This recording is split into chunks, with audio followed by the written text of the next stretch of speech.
What's good, YouTube family? Glad to have y'all back. Today we're going to be going over UFC Vegas 117, Allen versus Costa. We do have some good bangers on this card. Make sure you like, comment, and subscribe, and turn the post notifications on if you haven't. Let's go ahead and get into this first fight.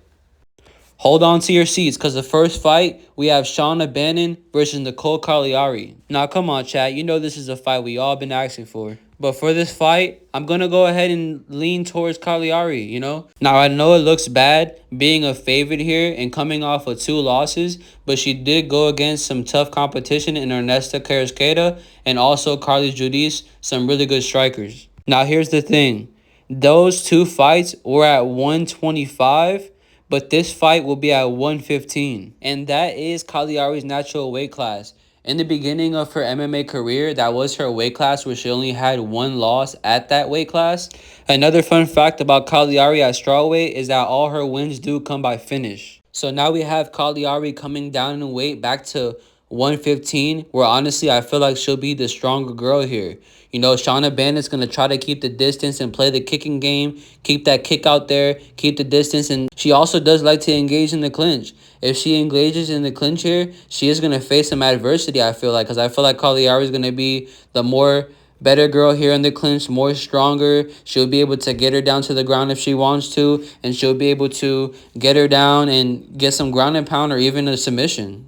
At first, I was going towards Bannon, with her being the longer and more bigger girl here, even at this weight class. But I feel like she's not going to be able to threaten Cagliari with enough damage to keep her off of her in the smaller cage at the apex. Shauna Bannon was able to pull off a smooth armbar on Pooja Tomar, but if you don't remember, Pooja Tomar hurt her bad before that armbar. And I feel like here, if she gets hurt bad, she won't be able to pull that off. Cagliari should be able to apply the pressure here, implement some damage, and even get some control on the ground if she wants, and get her first UFC win in this spot. Another thing that I noticed about this bout, every time that Shauna Bannon is a favorite, she's won. Every time that she's an underdog, she's lost. And the same thing with Cagliari. So the books have seen that got them both right. Cagliari is a clear favorite here, and I see why. But this being women's MMA, you never know. The underdog can pull through. Don't get me wrong. Shauna Bannon has faced a tougher competition, but I think Cagliari wins here. For this next fight, we have Daniel Barres versus Luis Garule, and I'm picking Luis Garule. This is another one where you could look at the record and see that Luis Garule has 3 losses in his last 5, and Daniel Barres only has 2. Luis is going to be the younger, more active, and I feel like stronger guy. Luis Garule also has experience in this cage, just like the first fight with Cagliari. Cagliari's only win, I guess you can say it was tied to the UFC, was in Contender Series, you know. Both of them have had wins in that same cage, and I feel like here Luis Garule will be more comfortable and be able to implement his game plan of even using the wrestling here. Before Garule's losses, he was on a great run being an undefeated fighter coming into the UFC. But unfortunately, coming into the UFC, they have given some really tough matchups. You know, the first fight he came in against Adi Osborne, he was a huge favorite there. He was like a minus 250 favorite against Adi Osborne. And all of a sudden, he came into the UFC, lost to Jesus Aguilar, which is a short, stocky, strong fighter, and Alden Correa, which seems to be a really good prospect. And now he seems to be an underdog against Daniel Barres, who's 37 years old and inactive. Barres does struggle tremendously on the ground, losing to Filio and also losing to Andre Lima. So, you know, there he did lose by submission twice. Even though Garule isn't really a huge submission threat, I would say that he'll be able to smother him against the cage, get him to the ground, and possibly he can even sneak a submission here. With him currently being the underdog, I honestly don't see a point of chasing any type of props because the money line honestly has value. Before, remember guys, he was a minus 250 against Adi Osborne, and now he's the underdog against Barres. Yeah, Luis Garule has to be the smart play here, honestly. On paper, Daniel Barres does have some knockout power, but if you look into those fighters that he's knocked out, it's very, very low competition against guys who get knocked out by everybody. So give me Garule, and I think he can get it by decision or even a submission. I like Garule to get his first win here in the UFC. This is a good matchup for him, honestly. Oh boys, here's another fight we all been waiting for. Here's two of the only fan artists out of the four on this card. We have Alice Adeline and Poliana Viana. And here in this fight, it's hard to pick. I know Pollyanna's record looks terrible, but she's faced way better competition. I feel like this will be a really big step down in competition for her. And Ardeline has looked good recently, but against who? I can't forget she lost to Melissa Martinez, and I can't forget she lost to Shauna Bannon. And it shows in Pollyanna's career that whenever she faces this type of competition, she succeeds. Now, Ardeline 100% is live to win here by a decision. That's something that's definitely possible. Because recently she's been able to mix it up on the feet and win 2 decisions in a row. But if money continues to come in on Ardeline, I see value on Pollyanna, honestly. I'll take Pollyanna just for the fuck of it. But don't do anything with that information. And here is another fight that's interesting to break down. We have Andre Petroski versus Cody Brundage. Andre Petroski got knocked out by a hip, and Cody Brundage has the most weird career in the UFC and even has a loss to Cedric Dumas. I think if this fight goes to decision, both should get cut. Whoever wins by finish should still get another contract in the UFC. Now, call me crazy here. I know this might be a hot take, but I gotta take Cody Brundage. Now, I would say here that Cody Brundage has faced the way more dangerous guys, the way more better guys throughout his UFC career.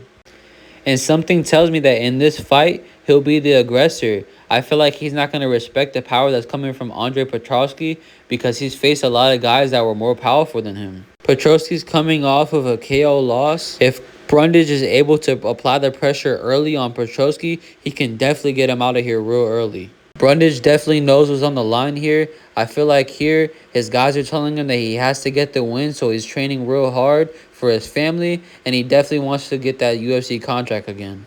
I don't know. Something tells me that Cody comes out here and gets the knockout, so give me Cody Brundage for this fight to win. I think he's able to fend off the grappling of Petroski.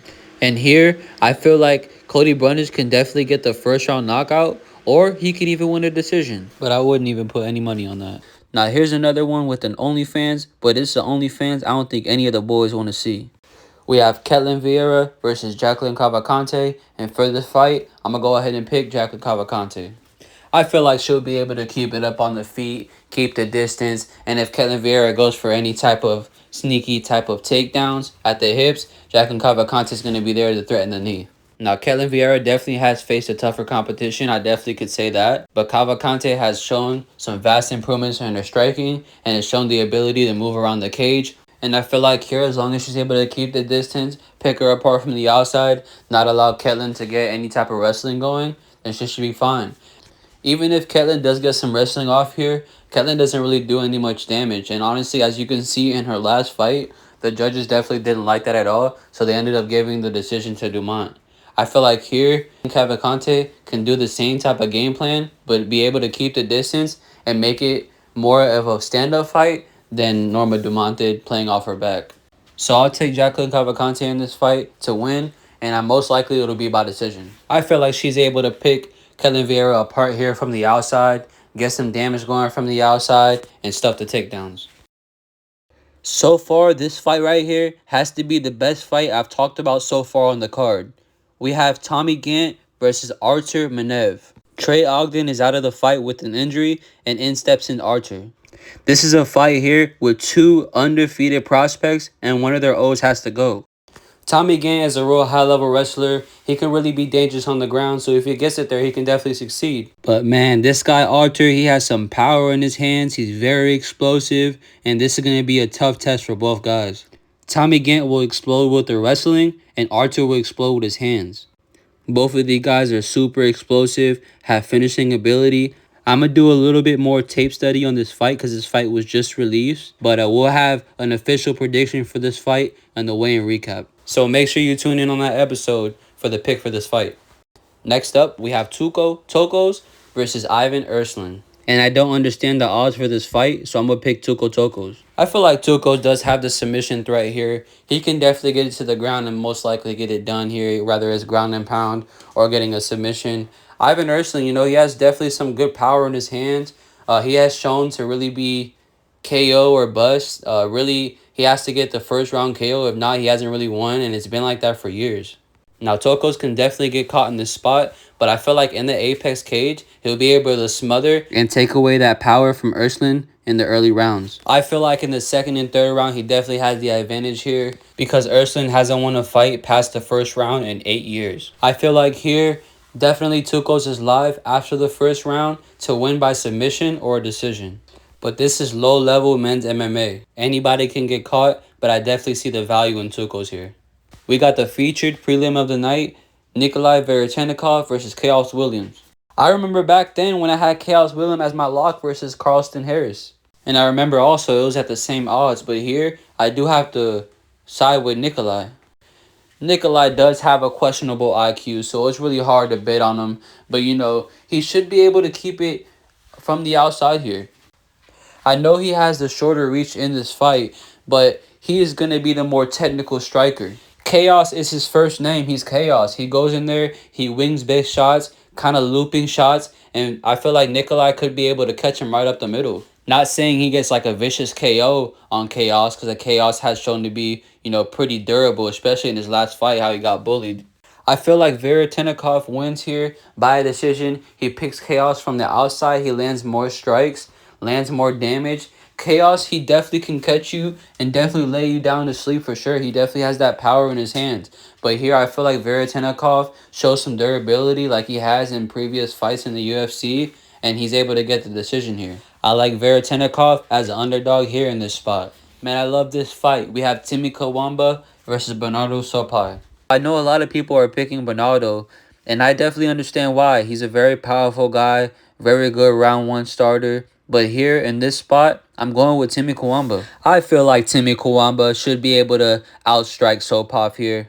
Keep it up on the feet, keep the distance. He'll be the longer and taller guy here, so I feel like he'll be able to implement his game plan with keeping Sopov off of him. Now, Sopov, he is a fast starter, as I mentioned, you know, so I feel like here in this spot, he definitely can win the first round. But I feel like Timmy Kawamba after the first round will begin to take over the fight and win the second and third. Doing some research on both of these fighters, Timmy Kawamba throws with the hand and his feet, so he's going to be landing kicks and be landing some punches. Sopov mainly just worries about just throwing his hands. And in the MMA fight, that matters a lot. Sopov isn't this type of like high-class wrestler or has any accolades or anything like that for that. Timmy Kawamba has definitely faced the more bigger guys, the more tougher guys, and has more UFC experience. Everybody's picking Sopov because he lost a fight to Vinicius Oliveira and was looking good before that. That's a different type of stylistic matchup. Sopov just went to a unanimous decision with Ricky Tercios. That has not aged well at all. So here, I really don't see him catching Timmy Kawamba and knocking him out. If you're a strong, powerful prospect, Ricky Tercios is a guy you're supposed to get out of there quick in the first or second round. Timmy Kawamba just faced a really good grappler in Chang Ho Lee and was able to get him off of him. And I feel like Chang Ho Lee is a better grappler than Sopov. And he's bigger, and he has longer reach. Is he going to be able to outstrike Timmy Kawamba? No. Is he going to be able to hold Timmy Kawamba down to the ground? No. So here, I see Timmy Kawamba having a clear path to victory. Give me Timmy Kawamba as the underdog. Rodolfo Bellato pulls out his fight, and we have a short notice replacement. It'll be Modestas Bukauskas versus Christian Edwards. If you don't know Edwards, they made this guy to seem like he was going to be the next John Jones out there in Bellator. They give this guy a setup fight against a random guy called Ben Parrish. In that spot, he was a minus 1,000 favorite. Ben Parrish, a now 7-5 fighter, knocks him the hell out in the first round. And he knocked him out bad. So he loses his undefeated record there in that fight. And from there on, goes and loses 2 more fights in a row. He takes over a 1-year layoff, comes back, and wins 2 fights by first round. Now, those 2 fights by first round were against very low-level competition. He then loses to Luke Fernandez by decision, who just got knocked out bad by Bellato. 2 months ago, he did fight another guy that was very low-level and was able to get him out of there in the second round. So when he faces low-level guys, he's able to get the finish, but he also can get finished. Bukauskas is definitely another guy who can get finished, but he should definitely have way more skills than a guy like Christian Edwards. Having the full camp and being the guy with way more UFC experience, he should definitely get a first round knockout here. In the weigh-in recap show, when we go over our best bets, we'll see if it's worth playing. And if it's worth playing, we'll have Modestas Bukauskas, because I feel like here he should definitely be able to clear on this fight. So be on the lookout for that episode coming soon. And holy shit, guys, this fight right here, it has to be the best fight on the card. We have Malcolm Wellmaker versus Juan Diaz. Two prospects that I'm very excited about, and I'm really looking forward to this fight. Malcolm Wellmaker is coming off of his first loss to Ethan Ewing. Ethan Ewing has proven to be a very, very good prospect coming into the UFC and is fighting next for a top 15 spot. Juan Diaz is coming off of a win to Kwang with an impressive spinning elbow in the second round. I did watch that fight back, and in that fight, I did see that he is very vulnerable to the left hook and also to body shots. If he feels power, he'll try to press you against the cage and try to use grappling just to try to slow you down. And when he does utilize the grappling, he's not really good at keeping control. Malcolm Wellmaker will have a height advantage and a reach advantage in this fight. Even though this fight is at the apex, he is also the guy with more UFC experience. Both these guys like to pull counter, so it's going to be real interesting on who's going to land more shots. Malcolm Wellmaker does tend to just throw one shot, two shots. Juan Diaz does throw more of 2 or 3 shot combination. Juan Diaz, I feel like, is going to be the guy who's going to try to also push the pressure here. But with the shots that he was receiving from a dehydrated Kwang, who just to get this fight on Dana White Contender Series, dropped the extra 10 pounds fighting at 135 when his usual weight class is at 145 in the smaller cage, I think Malcolm Wellmaker should be able to catch him here clean. Juan Diaz just leaves himself way too open to get hit. I'm excited to see what both these guys look like on the scale. Malcolm Wellmaker did have to accept the fight up in weight a little bit because it was a short notice fight for Ethan Ewing. So he'll be coming back down to 135. And I'm excited to see what they look like face to face. In the weigh-in recap video, we'll definitely go over all the bets and everything like that. And we'll pick the best spot for this fight. Did I say the last fight was the best fight? And it's hard to choose with these next three. We got Do Ho Choi versus Daniel Willie Cat Santos. Do Ho Choi is coming off of back-to-back wins, and he's looking to get his third one in a row. Daniel Santos is on a 4-fight winning streak, and I feel like the UFC is trying to get Korea to hate Daniel Santos because this is the third Korean they had him face in a row. Now, previously, Daniel Santos did go against 2 prospects, and Do Ho Choi is not a prospect. He is a veteran of the UFC. This will be his 10th fight in the UFC, and he's well known for the Hall of Fame fight versus Cub Swanson. And Willie Cat, his last fight had to be at 150 because this guy can't make weight. He's a pretty decent striker. So I'm interested to see for this fight on the scale if he makes the weight this time. Do Ho Choi will have the height and reach advantage, and he's the guy who's naturally at this weight class. Hella respect for Do Ho Choi because he went and fought for his country and came back to the UFC and has got 2 back-to-back knockouts. Now, this fight was supposed to happen back in September on the Alberg and Reyes card, but Do Ho Choi pulled out due to a knee injury. I checked his Instagram, and he's out there doing some knee workouts that if I did that, my shit will pop out of place. So it looks pretty good to go. It's definitely the left knee because he does have a brace on there while he's training. And if Willie Cat sees that and capitalizes on that, that might be an issue. And it's crazy to even say this, but Willie Cat is actually the more active fighter here. Probably after the weigh-ins, I'll have more of a better prediction for this fight. For now, give me Do Ho Choi. Daniel Santos is definitely live though, so I'll be looking after the weigh-ins. And Do Ho Choi has the chance to snap the Korean win streak of Daniel Santos. Let's find out Saturday night. And in my opinion, that's a very solid co-main event for this card. Now make sure to subscribe, like, and comment on the video if you haven't. For the main event, we have Arnold Allen versus Miguel Costa. We have Allen, who's faced some of the toughest competition in this division. And we have Costa, who's on a win streak right now, finishing 4 of his last 6 opponents. I mean, Allen's been in there with Gene Silva, Giga, Mozart, Max Holloway, Calvin Kattar, Dan Hooker. So there's definitely a different level of competition. And Costa's facing like Dan Ige, Morgan Charrier, Julian Erosa, who he went to decision with, Christian Rodriguez, who he went to decision with, and Andre Philly. So like I said, you know, definitely a difference of competition in the guys they faced in the past. Arnold Allen's never been finished, and Costa's been finished 4 times by lower level of competition. Costa did get knocked out by Steve Garcia, who, you know, doesn't have a better resume than Allen, honestly. And I can't forget that Thiago Moises caught him in a rear naked choke 3 years ago.